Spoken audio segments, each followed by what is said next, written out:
Okay, now. So my experience during RSPC, honestly speaking, pagpunta ko ng JFK, I don't have any idea about journalism. Especially the category given by Ma'am Marjorie, the feature writing Filipino.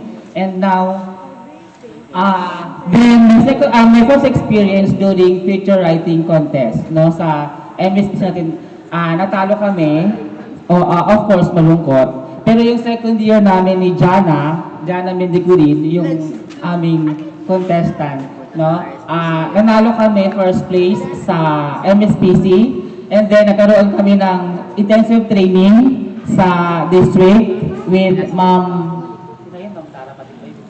Tara and Sir Song. Then after that, nanalo kami ng DSPC, first place pa din, na tatlo kami nakuha. So napakasaya namin ni Jana kasi worth it lahat ng team na ginawa namin from the school, from the district training. And then after that, nagkaroon ng training, intensive training again sa division office. No, lahat na yon, from Subic to Santa Cruz, nagkaroon ng training. And then, ayun, during the DSPC, ayan, napakasaya namin na dyan kasi nanalo kami ulit. First place ata kami nun, tama ba?